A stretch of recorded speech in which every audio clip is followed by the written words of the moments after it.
the point of doing this, well, so we tell a story, right? We tell a story with the line we're choosing.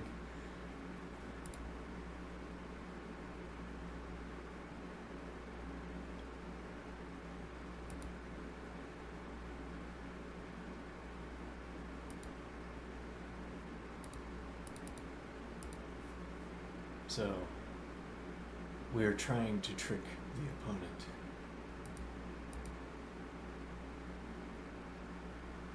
Alright, black thinks. Let me think here.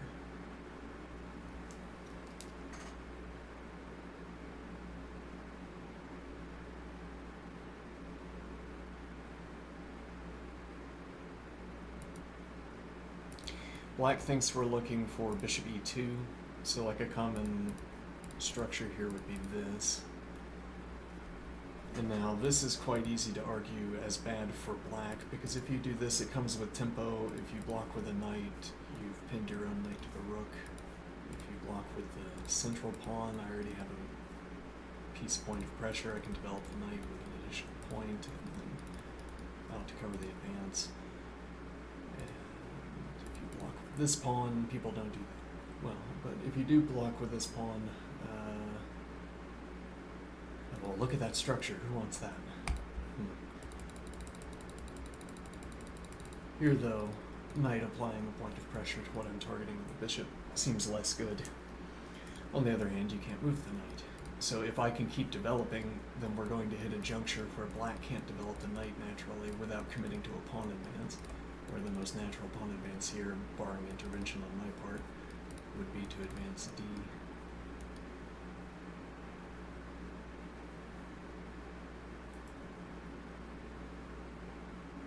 And this would be because you want to vacate. Well, in the case that we're talking about, I say I can keep developing, though I have to spend an extra tempo for my dark square bishop. Black also has to do that. Both of us have to spend an extra tempo for the bishop. Both of us can claim the one tempo knight maneuver, or either of us could claim the two tempo knight maneuver. Though doing that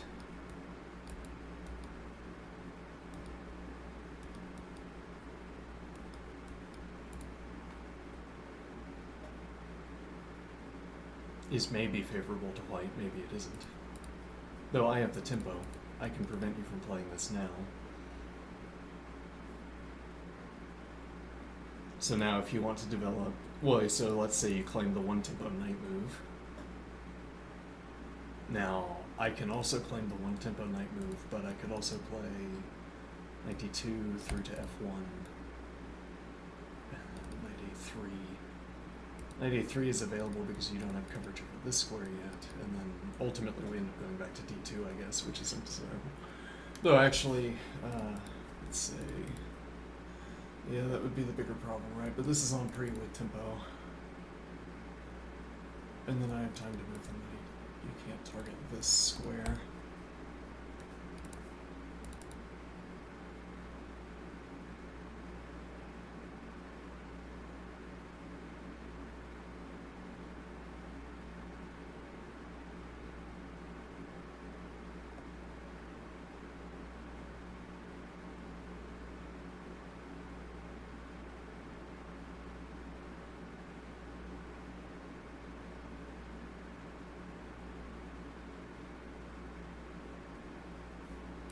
Let me get back to this earlier point where I'm counting development tempi, and I'm making a point that this doesn't have this knight on b8 doesn't have these two squares as one tempo development squares, has only a6. The bishop on f8 requires two tempi to develop because neither of the pawns have moved, but the same is true for white.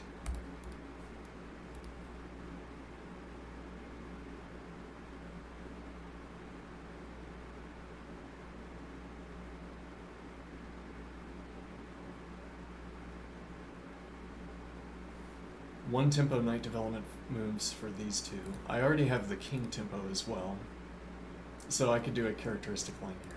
Okay, I simply castle. Why not? Alright, and you spend the one tempo knight move. And then I play rook e1, and you play e6, giving yourself the one-tempo bishop move. Okay, well now I have to spend a tempo for my dark-squared bishop, because black has done that as well. I either spend that tempo for my dark-squared bishop now by moving one of these two pawns, or I spend it later by playing the one-tempo knight development. This develops both. This gives a square to both. It gives me another square to look at before I make a choice.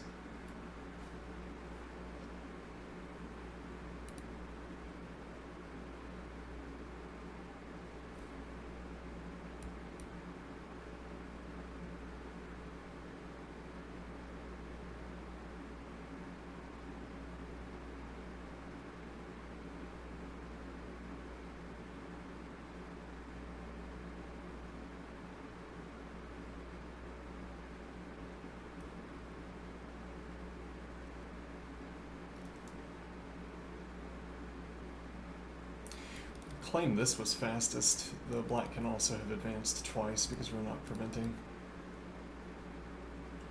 Which might as well give the better move.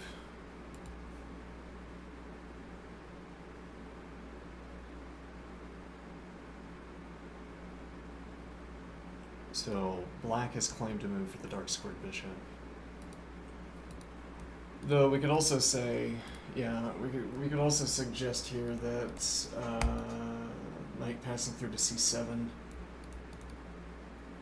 is a tempo that was expended in preparation for the development of the knight. So that's like saying if I...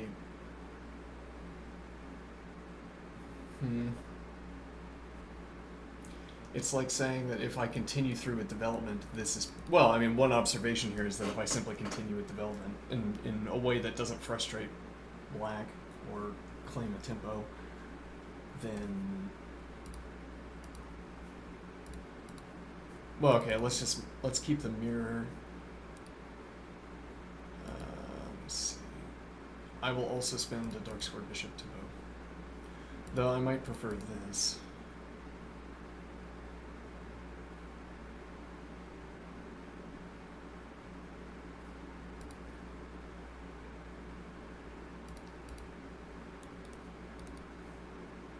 I'm not so interested in looking at the line itself, though you have to keep playing well, because otherwise whatever observation you're trying to make doesn't complete.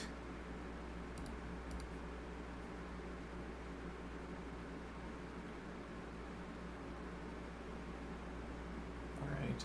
White has already castled and has spent a rook move, though white is not getting any value of this rook move at the moment. Presumably this pawn would want to be on e4, where the rook is over defending e4. Or you'd want the rook still to be on f1 and to have spent this tempo on the knight, but okay. In order to catch up, black would have to play this. And the point is that black has spent a tempo doing one of the things I have done. When we maintain a coincidence like back here,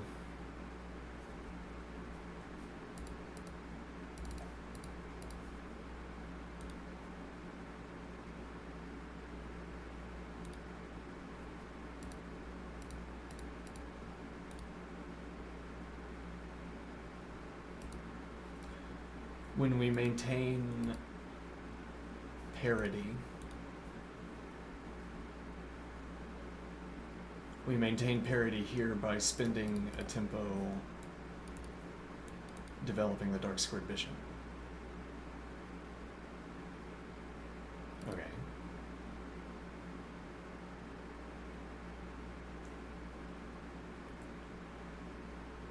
White already has a piece developed, interestingly.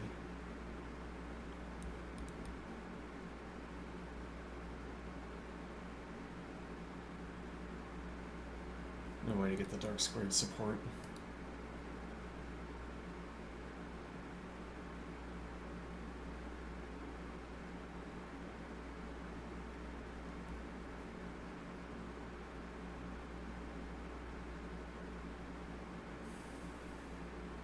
Okay, and you spin the tempo now. This opens up e2 for the knight. Interestingly. I spin the tempo now.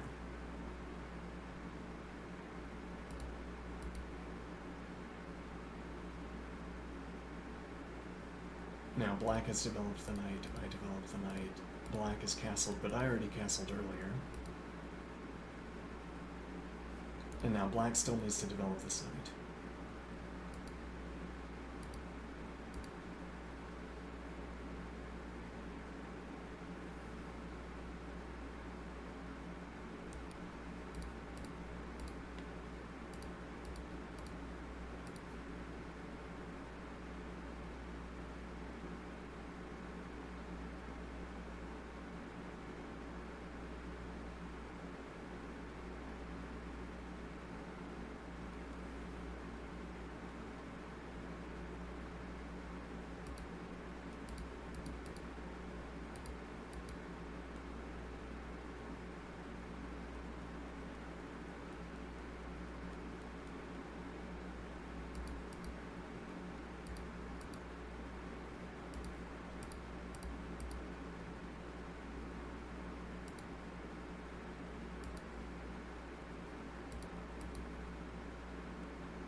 If you can force a long enough chain of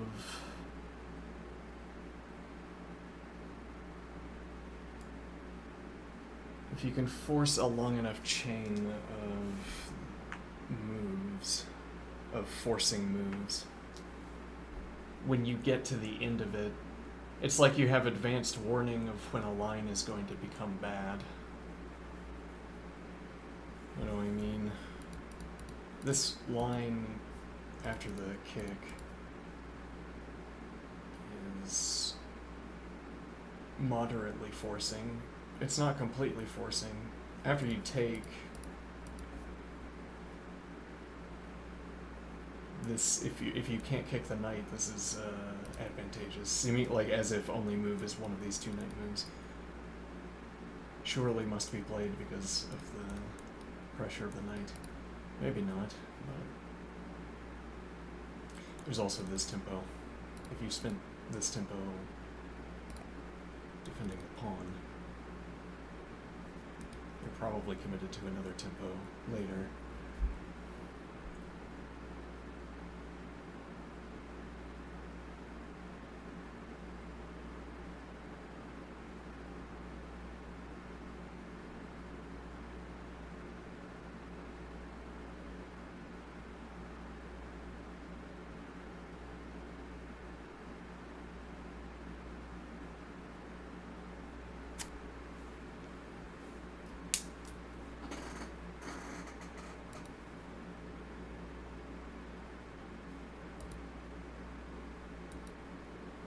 And what is my point here? If you have a forcing line, well, so the point is that we've calculated this out quite far. We've been able to calculate this out quite far with moderate force.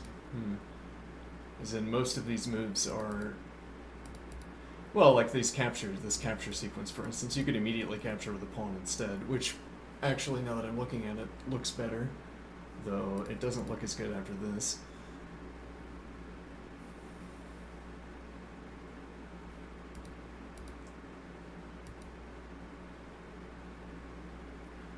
But the point is, if this line turned out to be bad after the trades, I could avoid the trades. Well, in this case, I can't.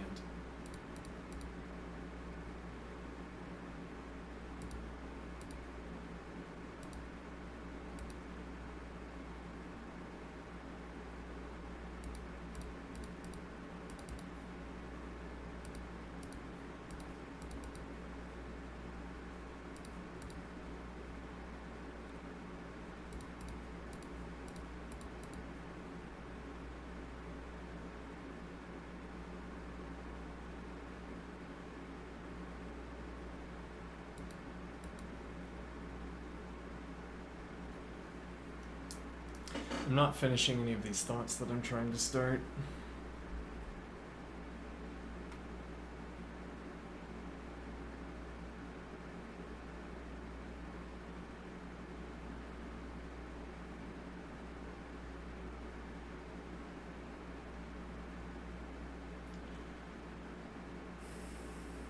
If I have a forcing line, I'm trying to say that I can stop quickly. Well, it doesn't matter. The idea, yeah, it does, whatever. Okay. Let me see.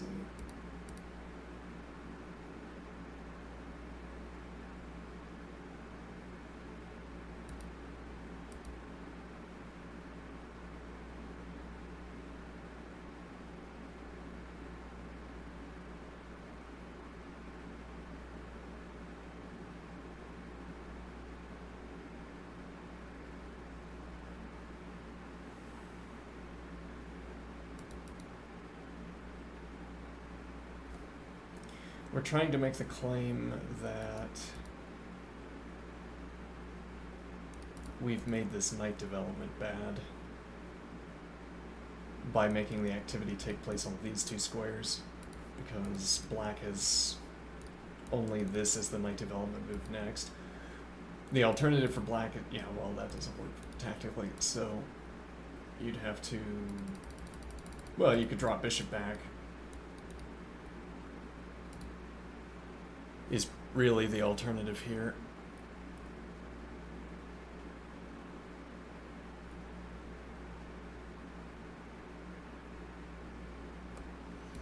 Where now you can advance and play the bishop in behind, or the knight in behind rather. Supports further advances, the knight on d7, providing 2 points of pawn support.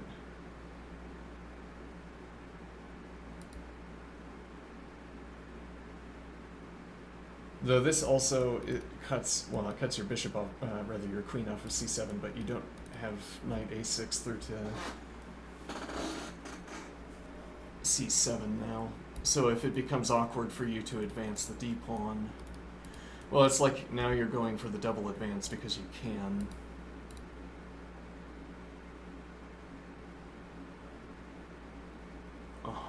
And now if you cover, well, now rather, if you grant yourself d7 for the knight, you want to choose d6 instead of d5, which works for the moment. Well, if it works for the moment, that might be enough.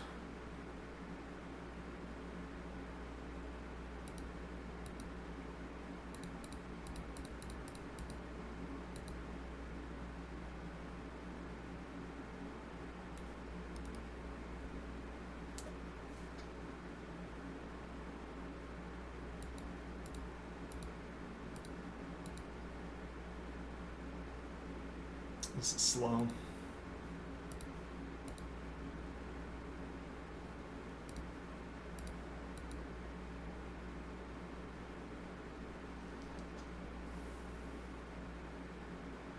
This knight is stuck defending the other knight, and the knight is pinned to the rook. You certainly don't have time to take on d2.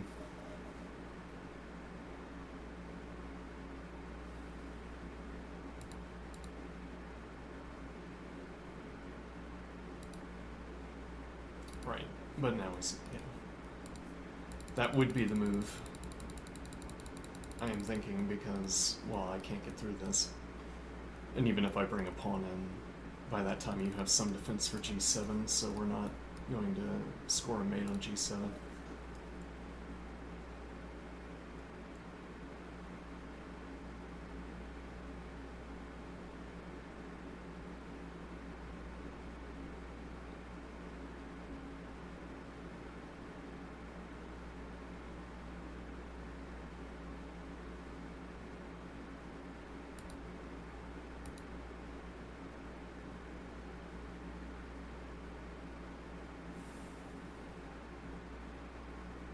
Yeah, though this seems like the kind of question where it either worked or it didn't. Though actually, we also have, you don't have diagonal pressure against h3.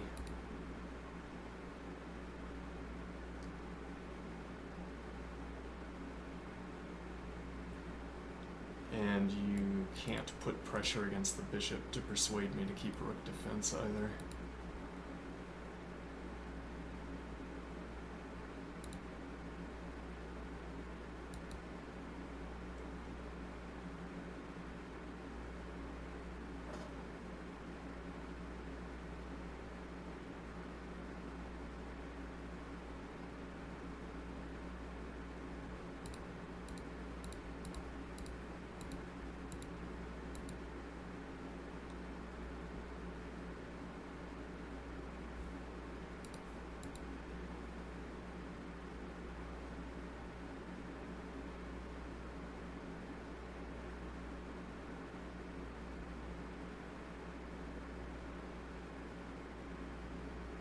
Yeah, so I guess this is the kind of question where you simply want to know whether the line works.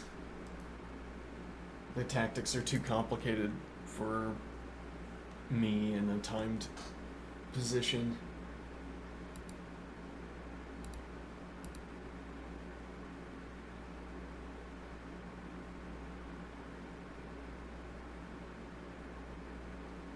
Maybe it mates. I wouldn't go for this. And we haven't cleared out d1. Nor have we opened up the fianchetto, which is a reasonable alternative.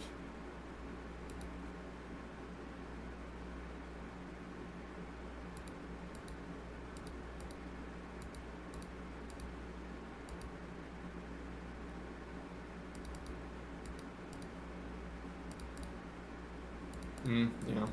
We'd have to have done a tempo earlier.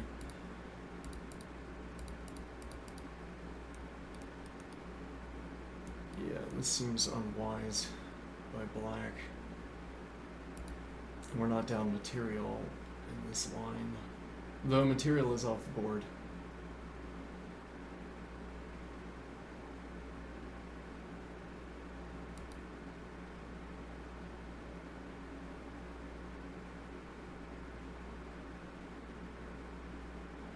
Yeah, and we have the d3 advance with queen support, and counter advance takes, so exposes rook to file.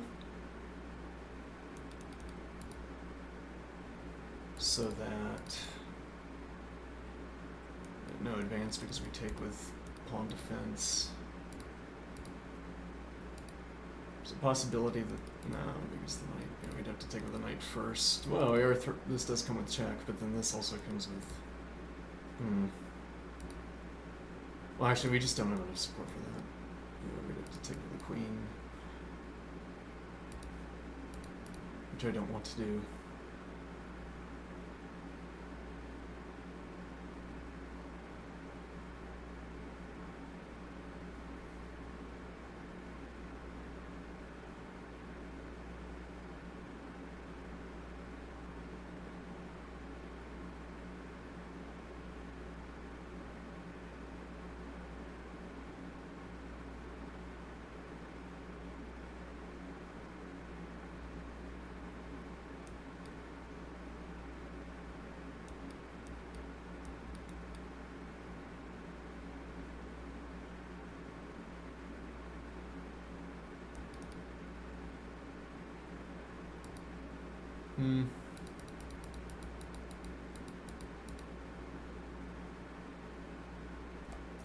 Alright, I should be trying to learn how to use the tree.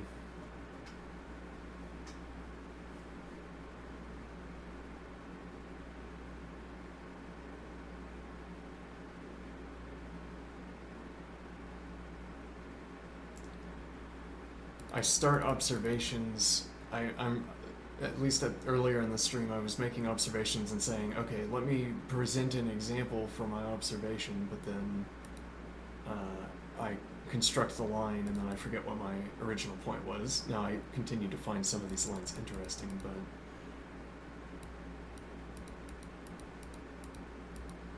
I don't recall what observation I was trying to make. Oh, I can recall this, I think. Right.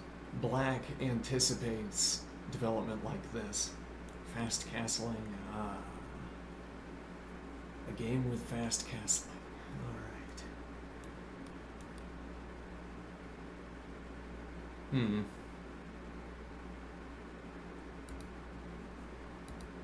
And hence plays b6.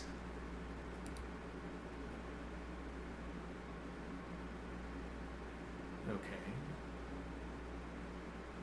And now we want to surprise black. What is our surprise line? Queen g4. And I was observing about the main line that we're telling a story with our moves. Black anticipates development to b7. What does it mean to anticipate development to b7?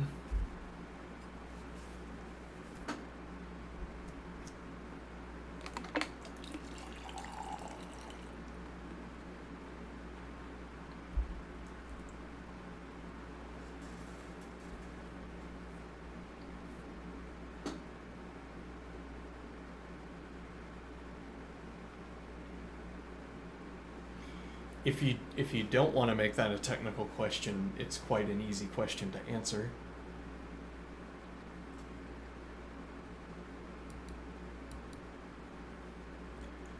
The easy question to answer, what does it mean that this move anticipates bishop b7, or black with this move anticipates bishop b7? Well, we expect.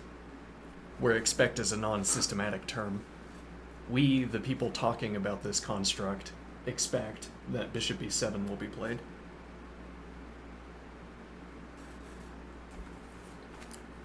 We could otherwise have an in-system term that we use, expect, but instead we used the word anticipate. The in-system term is anticipate. Anticipation for a move occurs when we expect a move. And then by a kind of analogy, we say that this move anticipates bishop b7.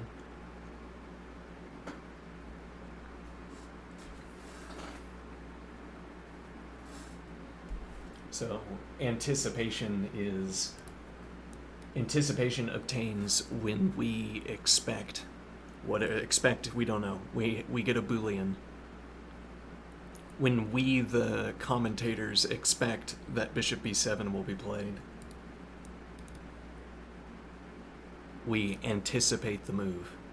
And then by a kind of analogy, we say that this b6 advance anticipates. Well, and it's by a shortcut of us saying that now that we see b6, we anticipate.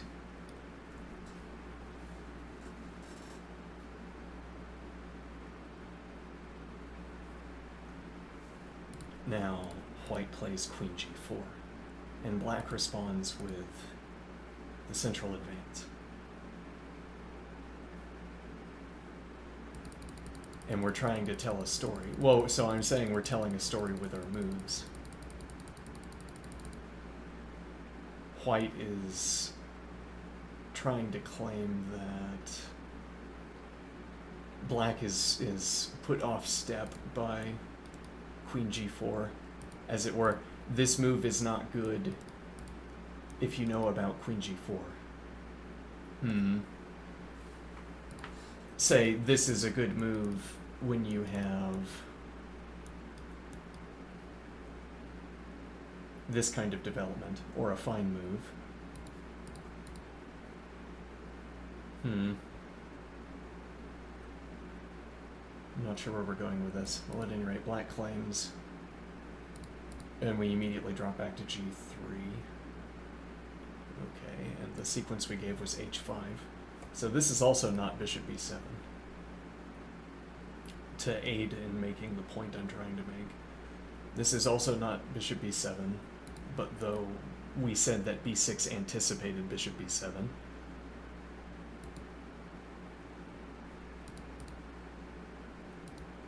Also not bishop B7.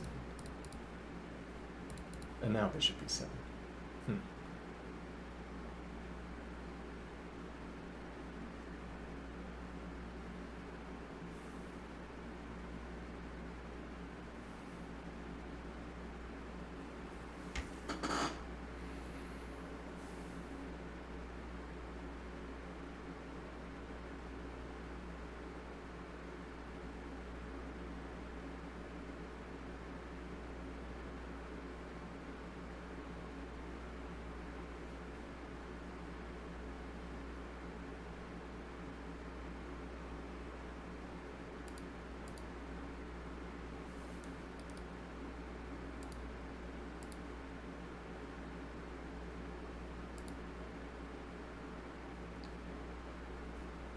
So we don't, so in some of the other lines we were examining, we were trying to maintain piece parity, development parity. And how are we trying to maintain, what is it that we're maintaining when we maintain development parity?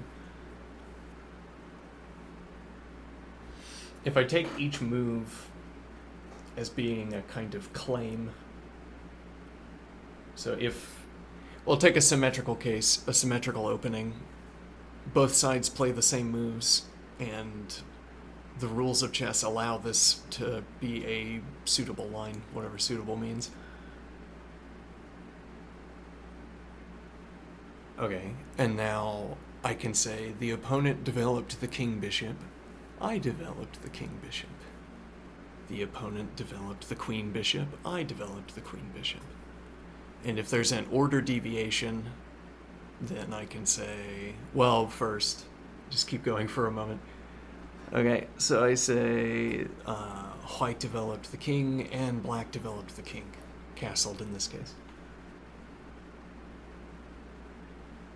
And now whatever characterization that I want to give, well, whatever say, structural characterization I want to give for one of the two sides of the board, I would give to the other side of the board as well. They're both, again, any characterization, any structural characterization. So symmetry in a symmetric position is going to break when maintaining symmetry puts you on the wrong side of a tactic, usually. Okay, and at that point, I would be interested in characteristics of the position that were not structural, which is to say that there would be a difference between the two positions even though they were symmetrical. If the losing player followed through and made the symmetrical move when it fell afoul of a tactic.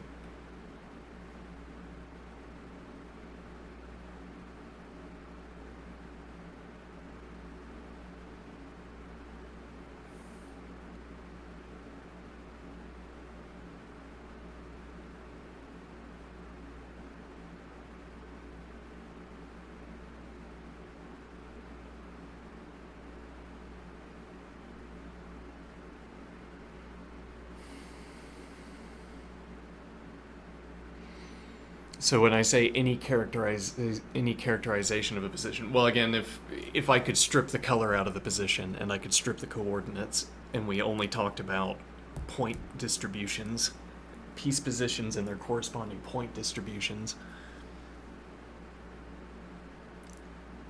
then if I gave one, giving a description of one gives a description of the other as well. And that's, again, true for any characterization that doesn't depend on symmetry breaking. Now, this is the most ironclad case.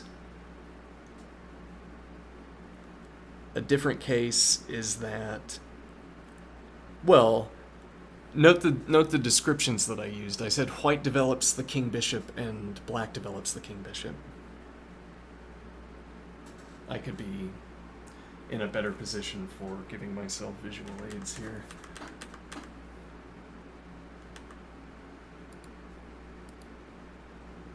Alright, so white develops the king bishop, black develops the king bishop.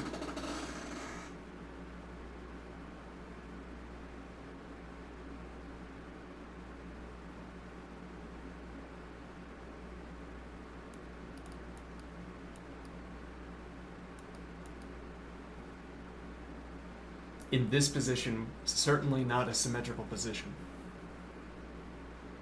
Though strangely, not that far from a symmetrical position.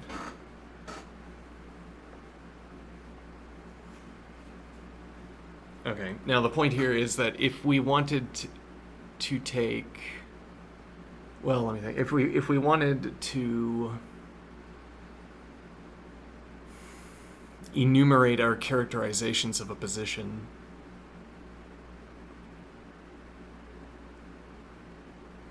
we're saying that in the symmetrical position, white develops the king bishop, and then black develops the queen bishop, and we would want to say that they gained the same thing by developing in this way. Whatever we claim white gained, unless it contains a tactic, unless in that pile there's a tactic. White gains a tactic by playing this, whatever that means, or keeps a tactic by playing this, I guess.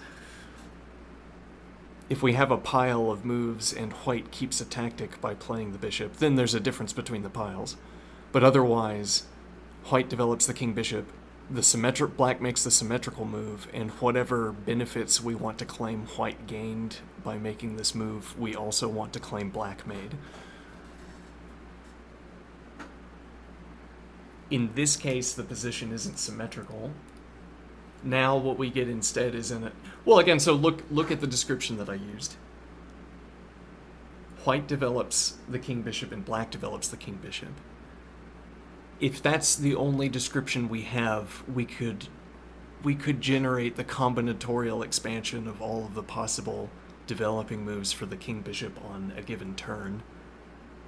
Okay, and the description white develops the king bishop and black develops the king bishop would pick out any of them. It would also pick out the symmetrical position that we're talking about, but it would pick out any other case as well, because it's not a fine enough description, because that's the only degree of detail that this description gets.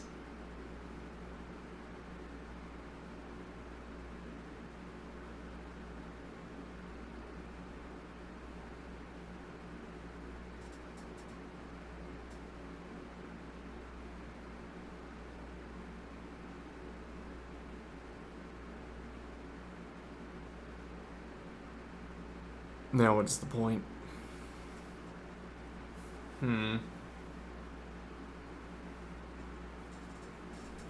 In this case, this is another one of the cases that falls under the category I just mentioned. White has developed the king bishop, and then black has developed the king bishop.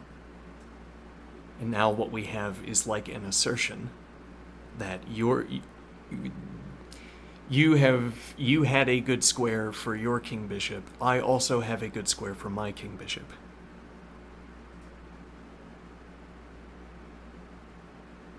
Let's find out if I'm right.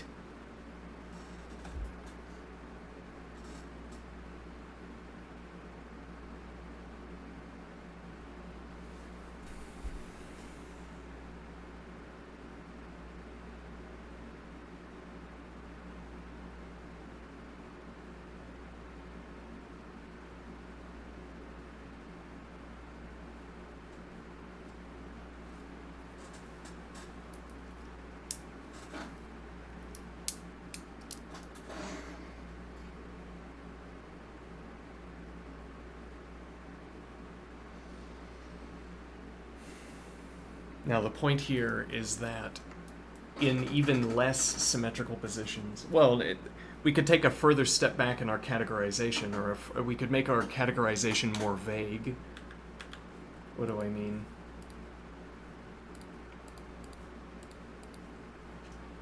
Well, now, specifically, you wouldn't choose that move, I suppose. Okay, makes more sense. White has developed a minor piece, and black has developed a minor piece. Though we could tighten that description however much we wanted. I mean, we could say, for instance, that black has developed a piece on the queen side, and white has developed a piece on the queen side. For white, we're motivated to say that, perhaps, because castling queenside is a plausible option.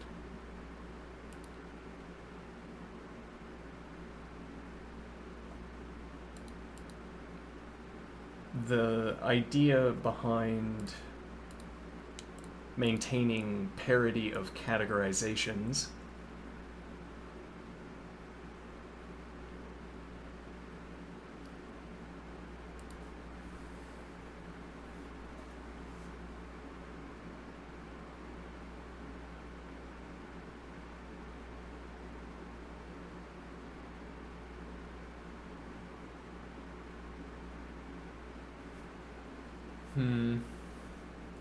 I have... Yeah, actually, Night Out also with tempo. Though this is also spending a tempo in a potential tactic where if Knight f6 and I choose g3, the advance with tempo against the bishop, with tempo against the queen, wins the bishop.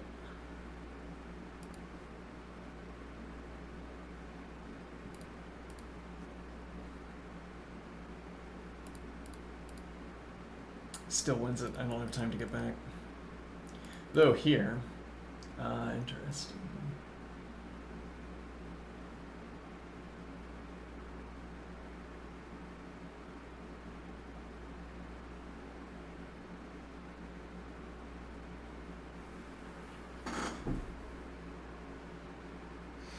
Which proves that this was unpersuasive, because I don't have to occupy g3 to get back.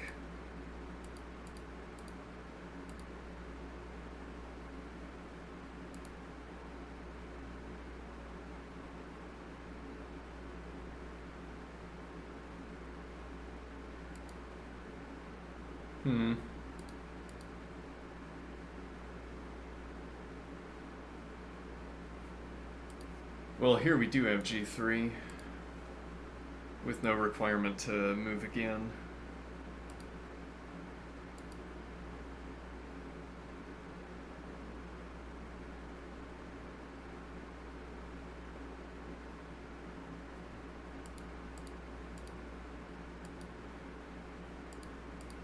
Yeah.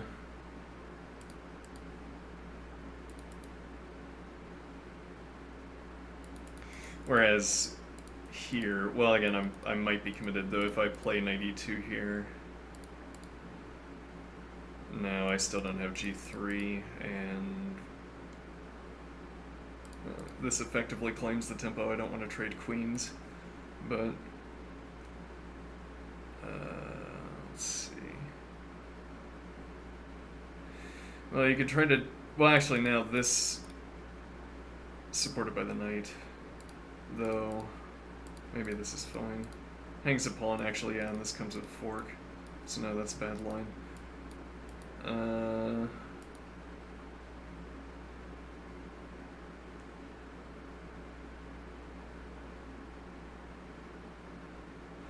Yeah, well, the knight development move isn't relevant to this activity. Whereas, actually, if you play bishop here... and this is another observation in that characterization line. Black provides a point of pressure against d4, and white provides a point of pressure against d4.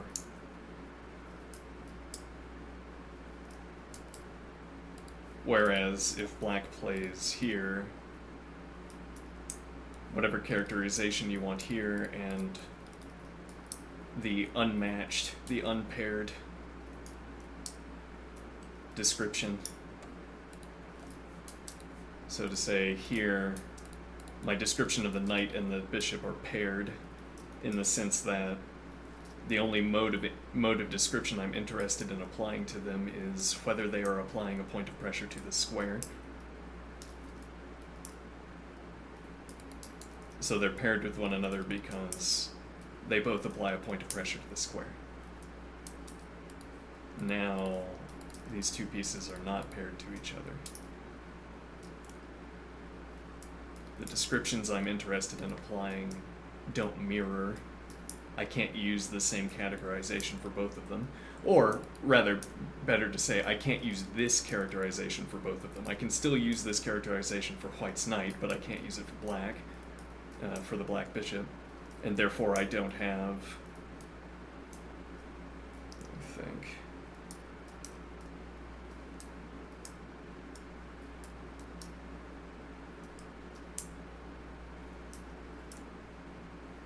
I don't have the symmetrical description.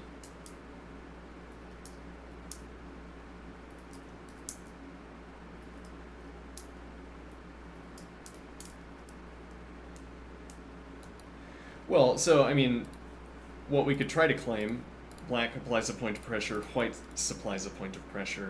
We could try to claim that this has kept us at parity in an upcoming... It keeps us, it maintains point equality, though using the word equality. You want to use word parity again, but this maintains point evenness. Sure, evenness. Okay. So, it's easy to claim, easy to think that... Well, so, I mean, the alternative, let's compare to make this easier to talk about. Now, this move has not maintained evenness in one of the upcoming... Well, no, what it's supporting is d4 or f4. So actually, if we shift over to that side, then this becomes... Yes, but... Well, let me try to get through this observation, that if I'm thinking about the knight supporting d4, I have no means by which to compare what these two minor pieces are doing. At least we haven't talked about any means of comparison. The only means of comparison we have at this juncture are evenness, characterizations of evenness, and then we get, as it were for free, mirrored descriptions or paired descriptions. So my ability to talk about the evaluation of the position so far is limited to talking about how points can be paired, because merely by observing that a piece can apply a point, I can mirror that description into the opponent's pieces. And when I want to characterize the opponent's position, I can use that mirrored description. Now, though, I don't have the mirrored description. So we have to wonder, is it better... Well, yeah, so it makes grammatical sense, as it were, to wonder who has the better control over this square, or whose minor piece move, to desaturate this description, whose minor piece move has put them in a better position on d4. So, is bishop c5 a better minor piece development move than knight e2, as opposed to asking, is control over this diagonal better than a point of pressure against d4?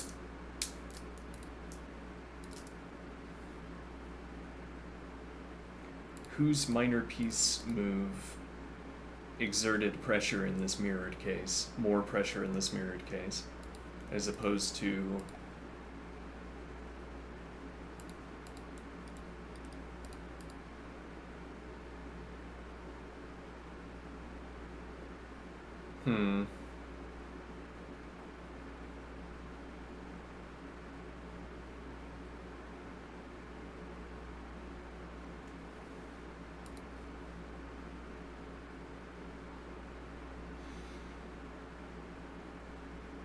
I can reverse this question and say, given that the bishop has arrived on d6,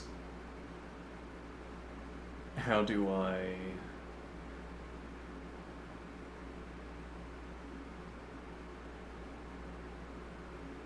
Well, so we say the bishop is denying f4, so I will make a minor piece move that supports f4.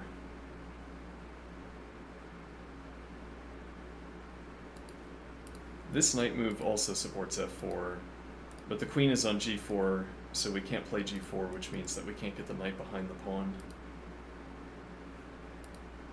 A downside. Here, advance, and then... No, wait, this is still not working tactically.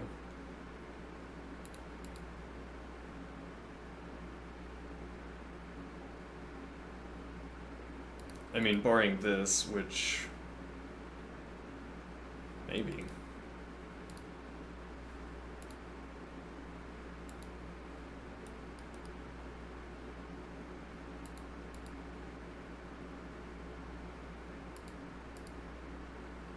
Queen is having a bad time. Yeah, we have to commit a tempo, presumably to securing the queen's position.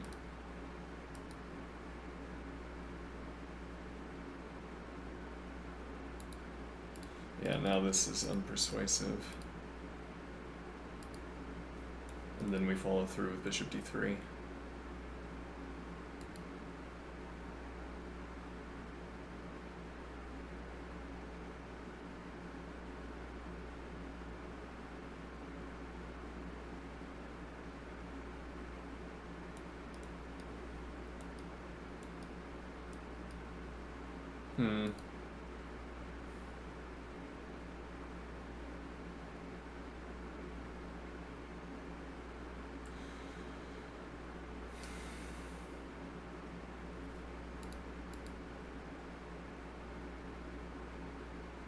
Yes, well, what are you gaining out of this? But okay, so the queen's back. Yeah, okay, so black scores queenside bishop development, and white still has to spend a tempo on it.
Well, you haven't played the f5 advance, which you probably want to do. It's awkward a little bit for white that the knight can stay on the queen side after g5, I am thinking. Like, this activity gets shut down by a knight here, with g6 allowing knight to drop back to g7.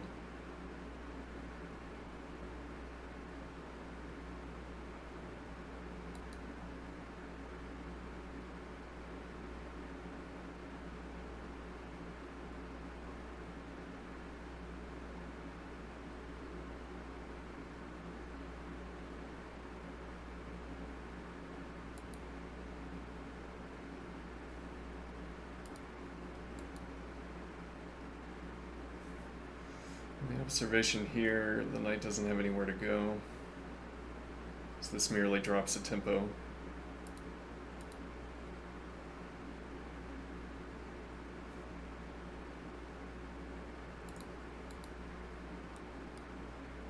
Claim these are the advances black wants. I don't know what these pieces are doing over here then.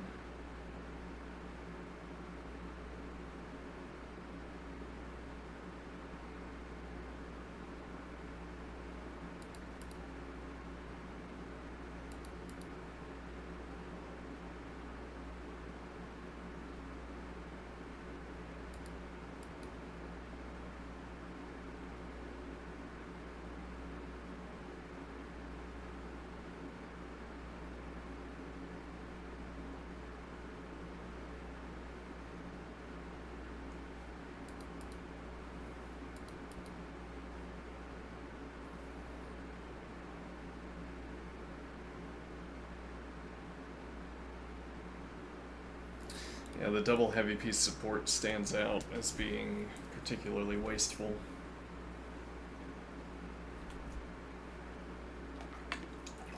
Having a minor piece look at f4.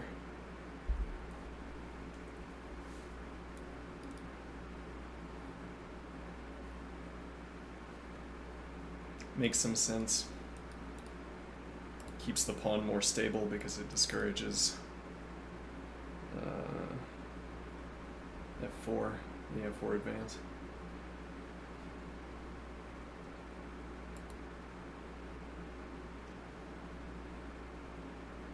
But the two heavy pieces here. Yeah, well, even giving up knight e8, I don't want to give up knight e8. Rook e8 as a development move, but even here, I don't know, this is too strong. Having pawn support here when you've blocked d,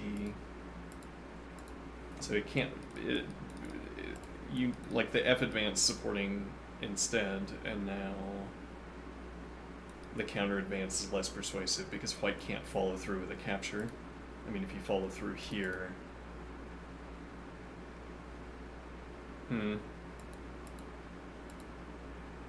yeah, though you need not have castled to do that.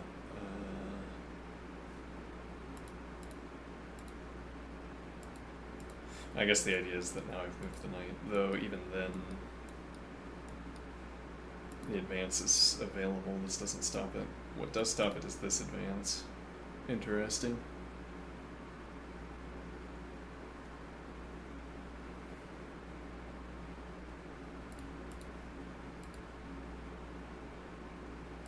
And now we have both.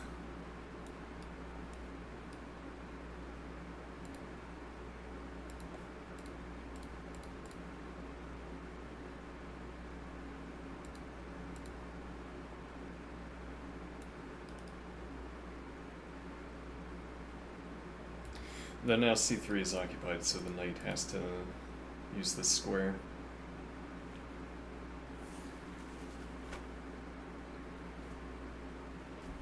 I don't mean that we have to make this move, but this is, well, you could play, well, no, because you're exposed to the bishop. So this is the only move for the knight. Now, given that this is the only move for the knight, I wonder if that's a phrase that should induce in me the desire to move the knight. What do I mean?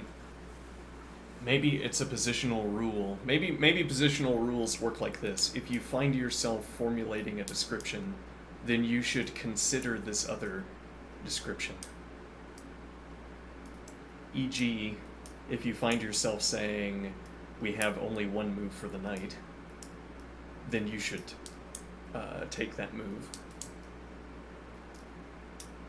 Okay, that could be a positional rule. Could be the same with a queen, though that becomes more like a tactical rule, I'm guessing, if your queen has exactly one move. If your queen has only one move, you should take it.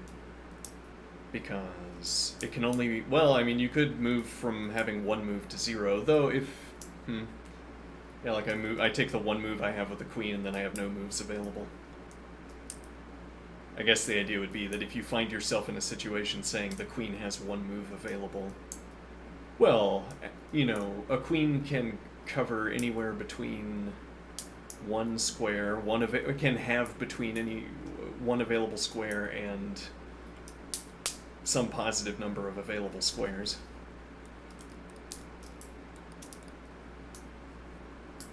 Well, okay, but yeah, just not this one. So if you move the queen, and if you have one move available and you move the queen, as it were, it's as if the odds are that you'll have more moves in the next position than what you currently have. I don't know that that's true. I'm making the point that if you had you could have positional rules that grammatically functioned like this. They are admonitions concerning what you hear yourself saying.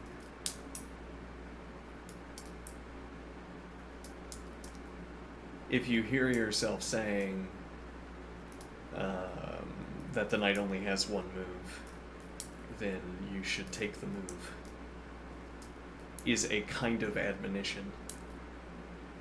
That could be a positional rule. Okay. Same line of reasoning for the knight as what we just adopted with the queen. Well, with additional justification, if you're in the opening and the knight only has one move, as in this case, you'll be blocking the bishop. Or if you play through to c3 instead and bishop d2, you are slowing down the bishop's continuation by a tempo. So the idea would be that development has to get out of the way.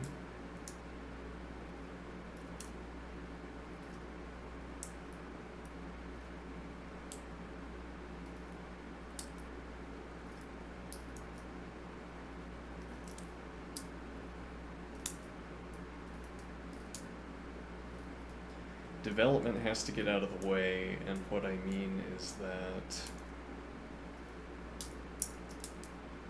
we have to spend this tempo at some point. Well, the alternative really is that you wait until there's a better move.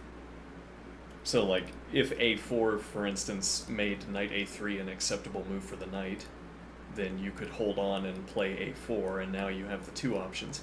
Then you've absolved yourself of this positional requirement to move the knight by making it no longer true that you say of the position, in this position the knight only has one move.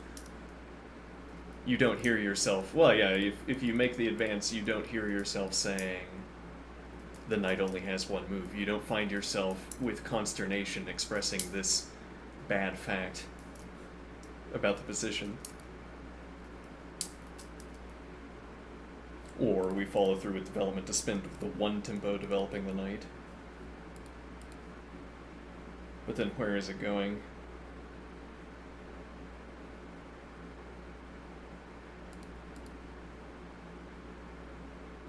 Uh-huh.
Now the queen's passing through to g2 and king to f2, I suppose.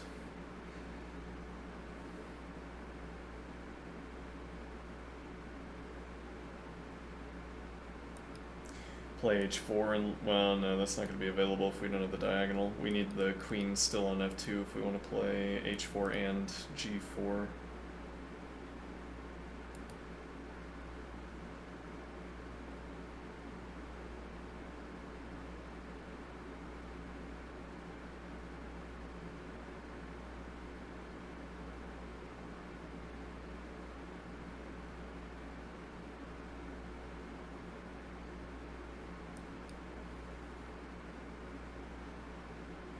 Hmm.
if I could adopt an objective way of stacking up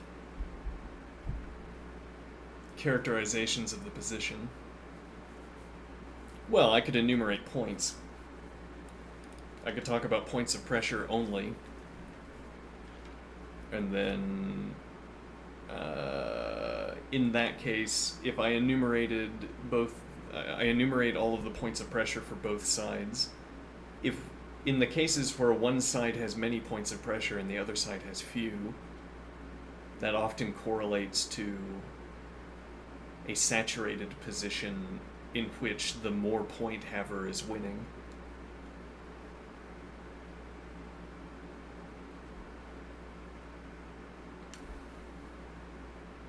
Or if I had a pile of many salutary advantages of one side's position and a small pile of salutary characterizations for the other position, then that's going to coincide with games where the player with many salutary characterizations is winning.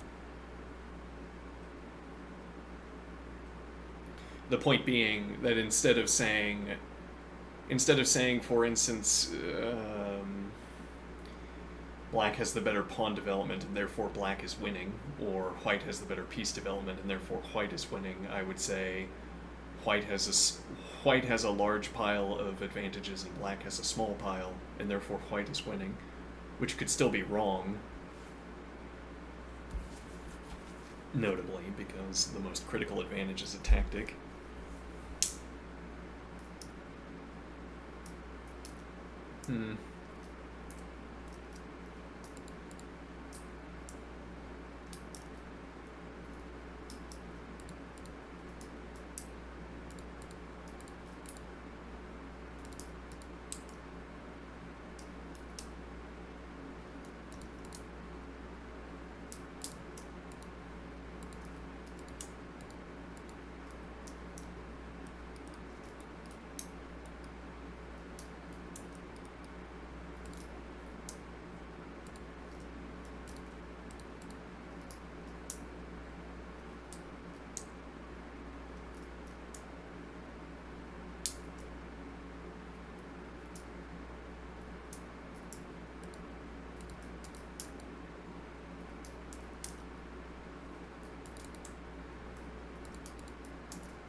Yeah, the indicative mode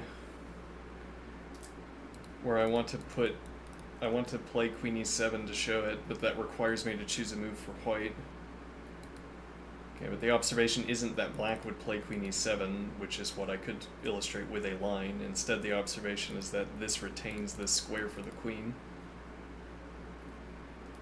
That itself is the observation, as opposed, again, to saying that black wants to do this, which might be taken as implicit in the presentation of a line. Like, why are you presenting a line if you're not saying this is what black wants to do?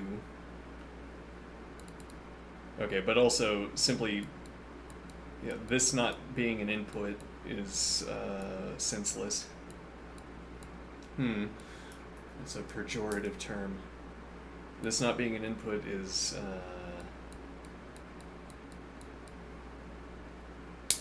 an input to the tree. It would inscribe some symbol on the tree that says, I don't know, black wants, or black has this available, or black keeps this move, for instance. And this isn't so much an observation that this is a great way to commentate, as it is to say that might as well. This input isn't doing anything else.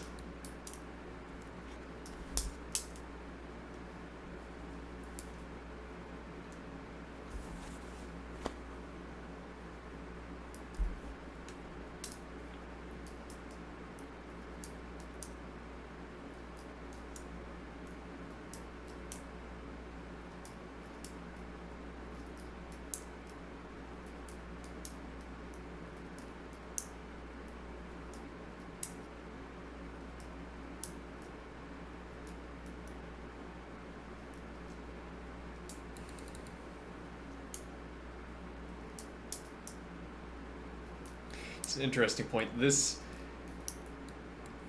input, which doesn't exist,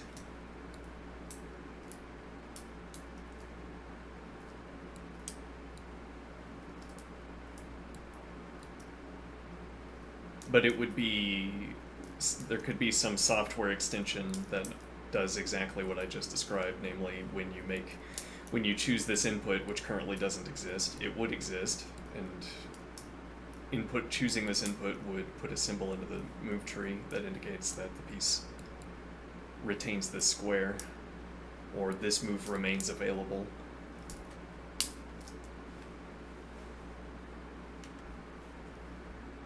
Okay, but the point being that you take your tool, the board, the analysis board in this case, you take your tool, you use it according to the rules you inscribed into it, or that you made the basis of it.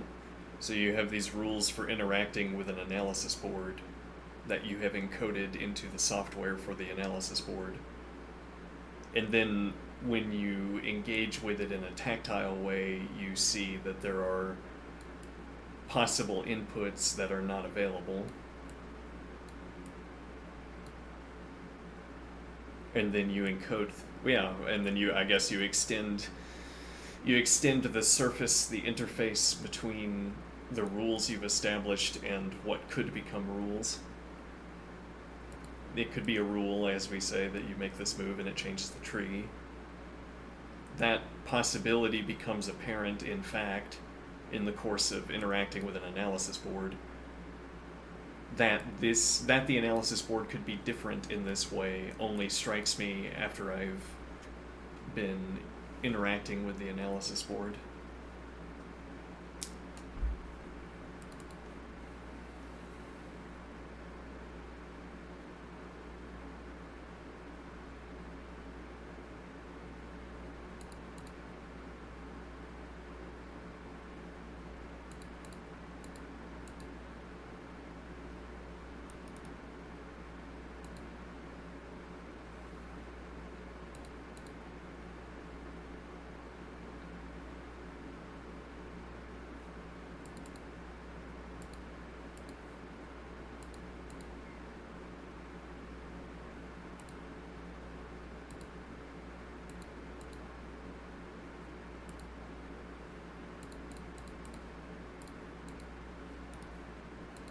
And this line we haven't gotten the knight out of the way.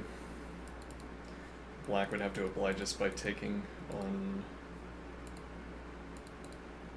this advance.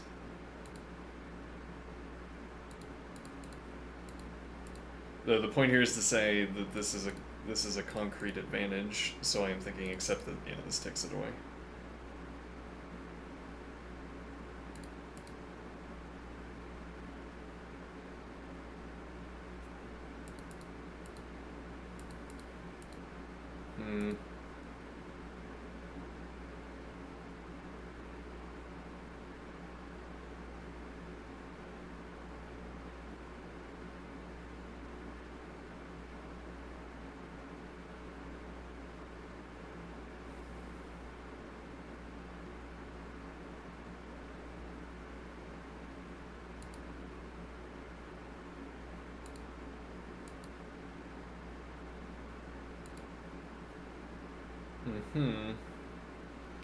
Take advantage of the fact that this pawn is currently undefended. So you can't give the kick to the knight.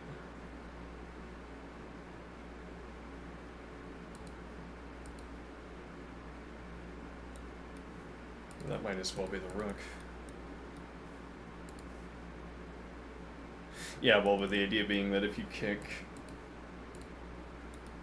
with b5, you open up b6 for the queen. Also defends the pawn. Yeah, that's the more critical point, I think.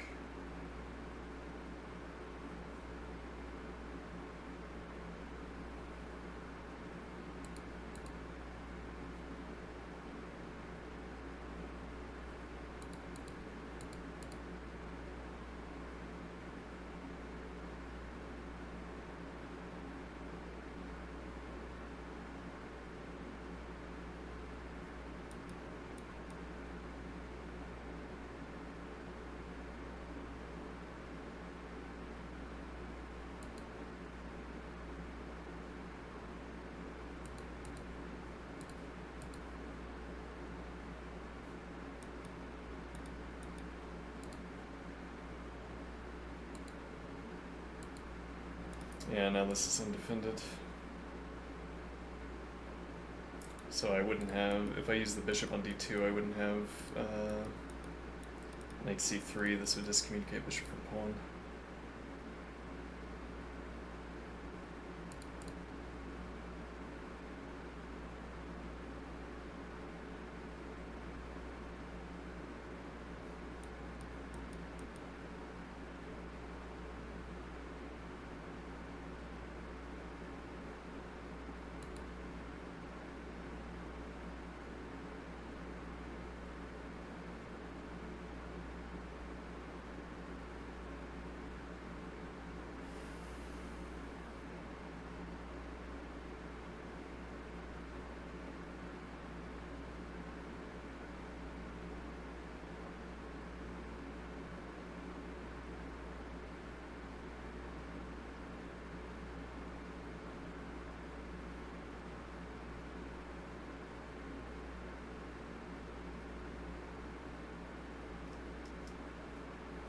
The castling option, but if I can play bishop b3, we have either a4 or c4 with bishop support. We have these two moves with bishop support. And castles queenside available.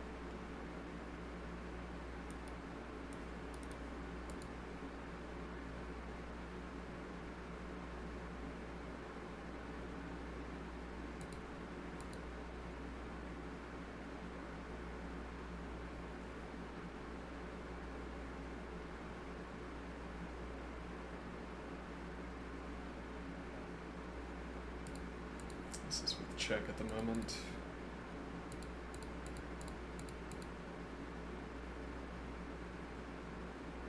This advance doesn't matter at the moment. If it did, that would be persuasive.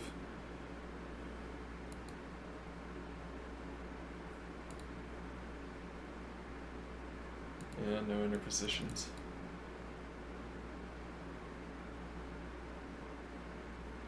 Well, the bishop is covered at range.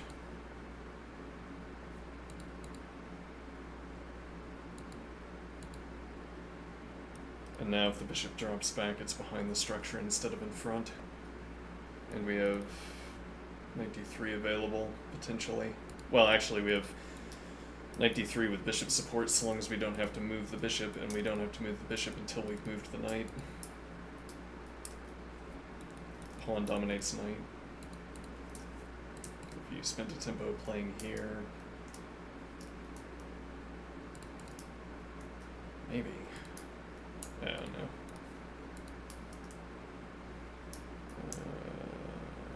Well, I just like the structure, I guess.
Yeah, then the point is that the knight is misplaced on c1. We want to spin Tempe. Yeah, I don't know. We want to spin Tempe.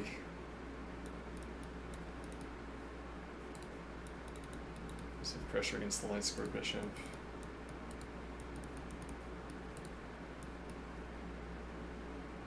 So supports the next advance.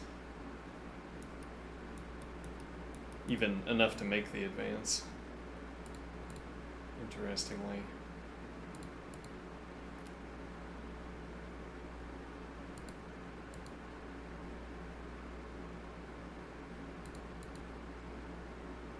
Oh, well, no, you have to move the bishop.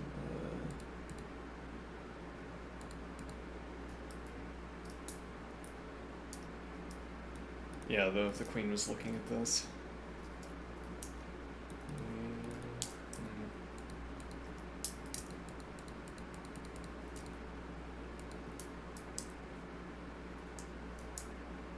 Actually, your pawn is pinned. You can't make that advance.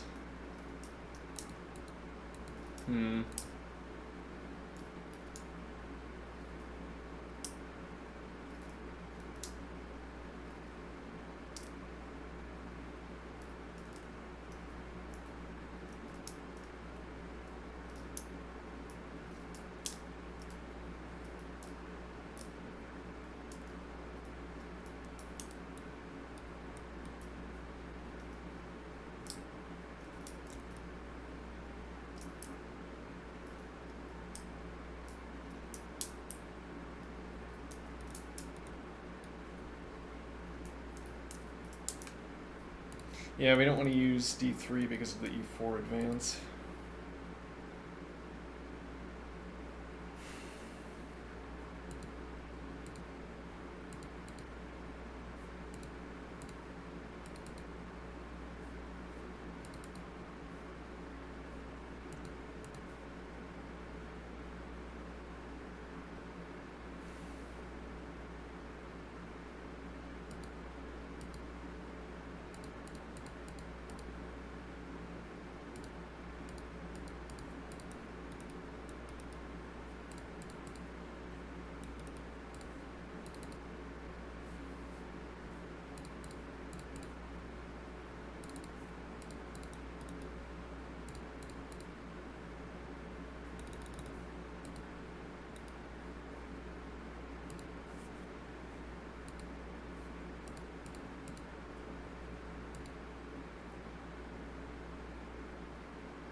Hmm.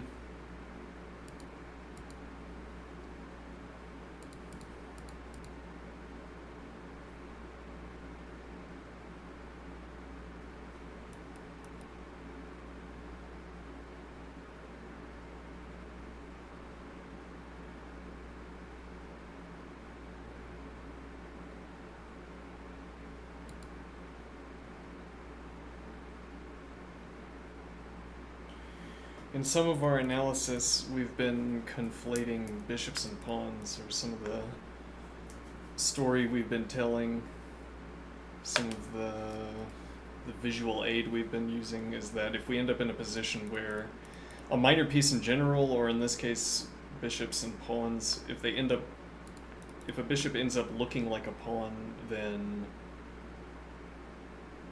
you can think about it as if it is a pawn.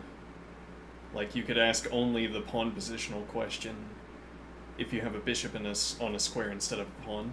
Is this a good pawn structure? And that comes down practically to the fact that a bishop applying pressure to these two diagonal squares is applying counter pressure in the same way that a pawn would do. Okay, now here is a case where you'd say, but this doesn't count because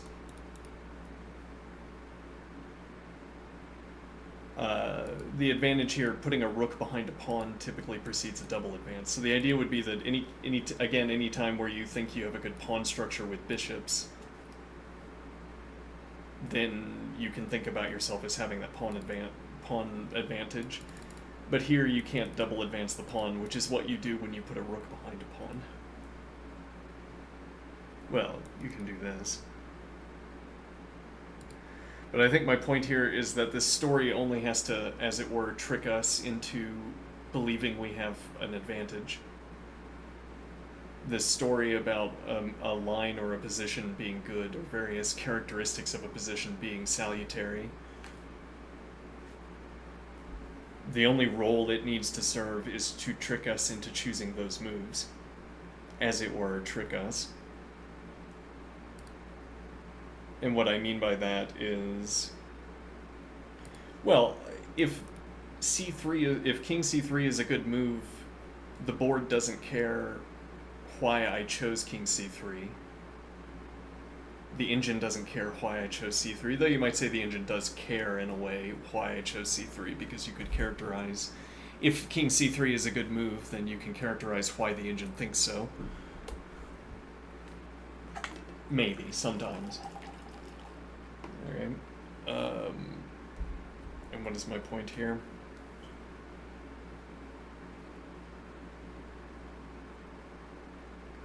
My point is that if I looked at this position and I said, it's funny, this doesn't look like, it's like we still have the two pawns back on the home square and we have the advanced pawns. That would have to be a good pawn structure, right? If any of these get removed, we can advance into it. We can defend. These statements are all true, notably, because I can defend. If I had a pawn here, I could advance once and defend, but instead I have the first move, the dark squared first move, and if I had a pawn here, I could advance to defend c4, but instead I have the light squared first move.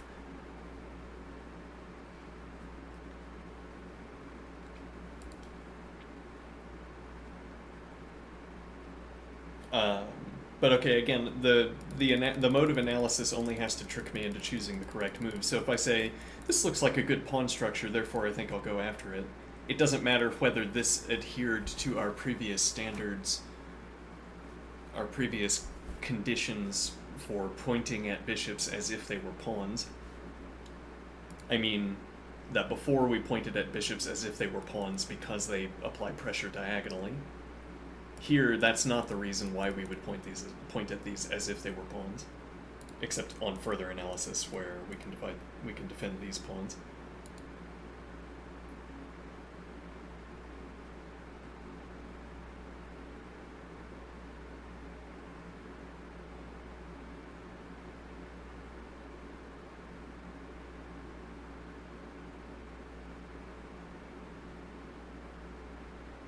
Now, what is the point? I don't know.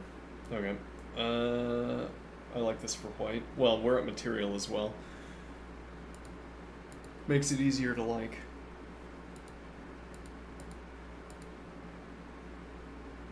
Yeah, here we're already at material. When did that happen?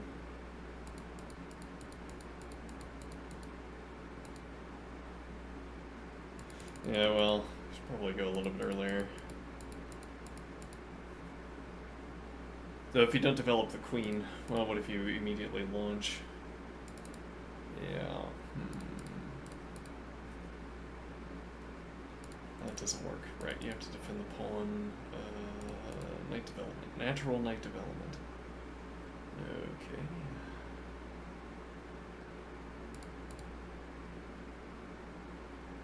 Huh.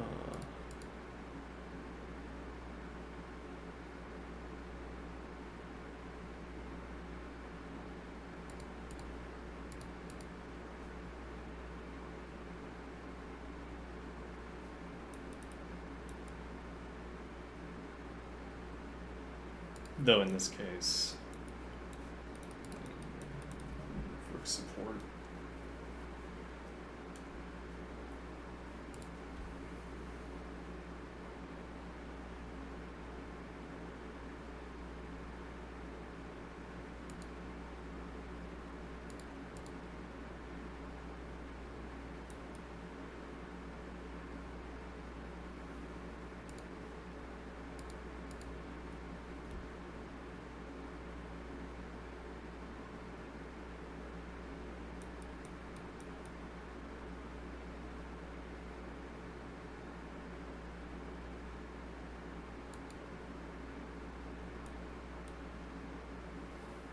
Yeah, well, black committed this knight to e8 to get the early f advance.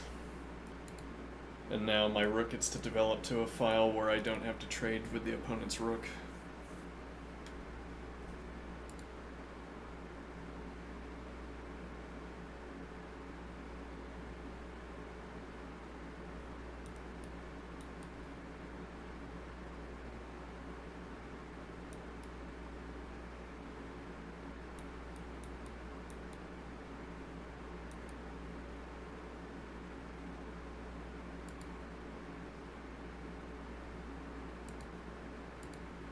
Uh-oh.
Yeah, well, I'm not as happy about this.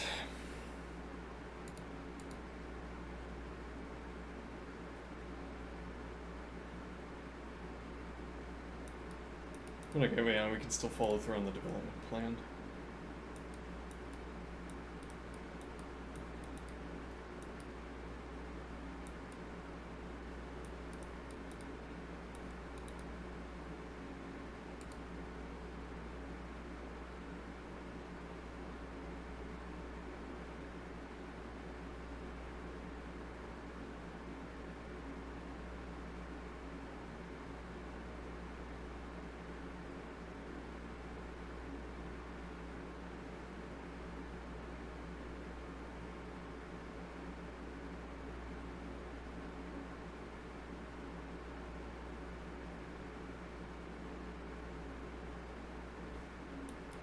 Yeah, dark squared bishop also to d2. Though,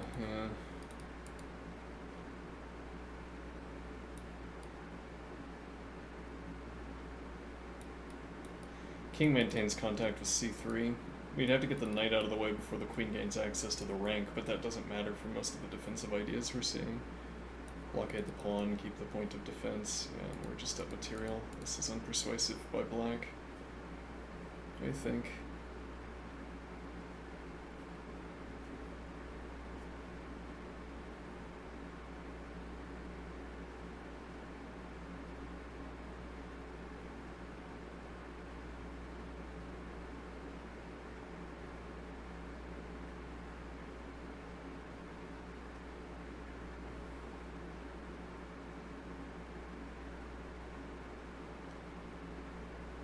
Yeah, there's also b4, bishop b2,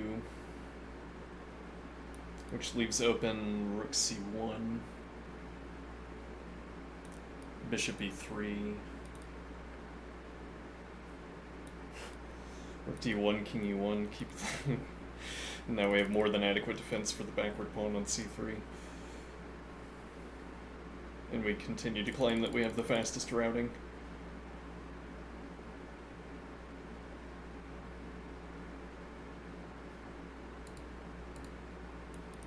It's well defended, though.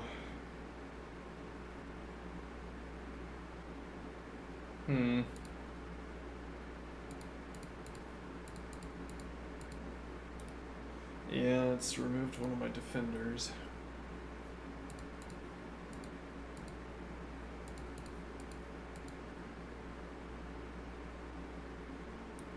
Now it's king b2 and bishop b3.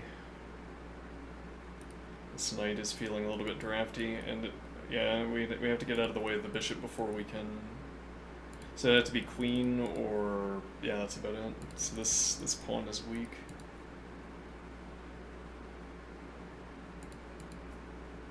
Yeah, I like this immediately. Maybe we have to commit here.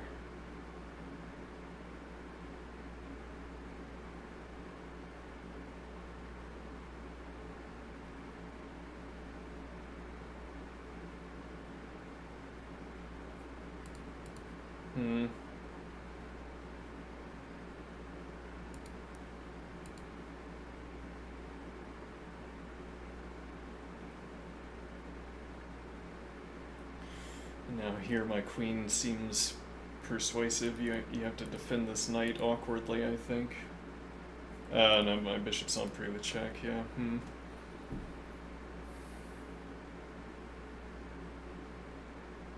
Yeah, well, trading bishop for knight is something you can practically always do.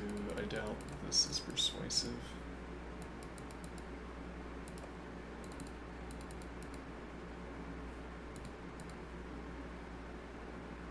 You don't have winning pressure against that.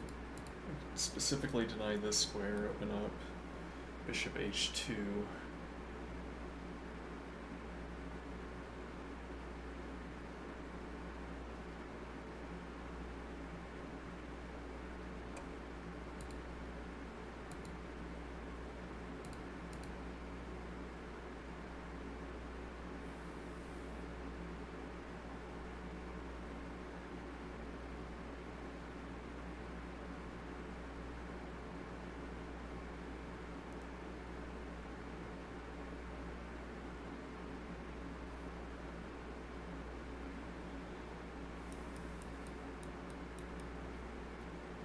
This might be the kind of case where we're willing to trade knights as well.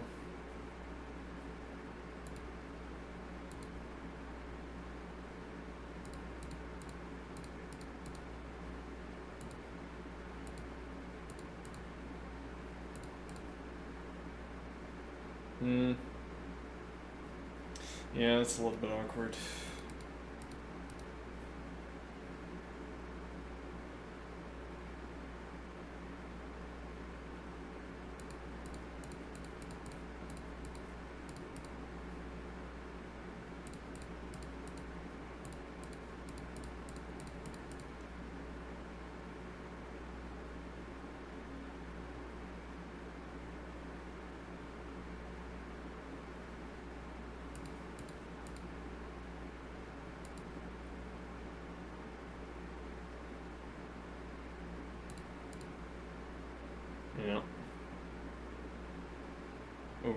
hasty. We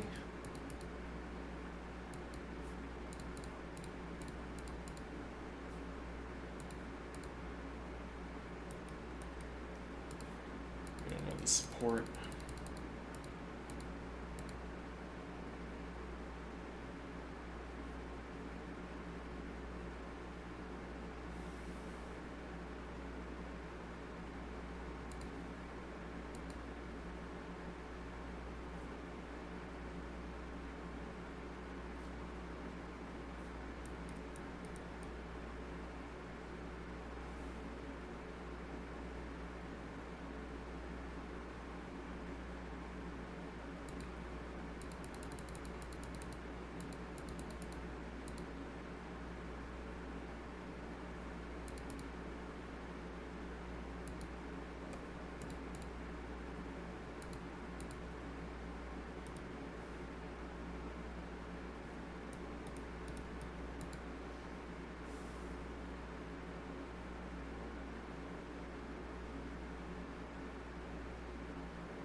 Still doesn't work. Well,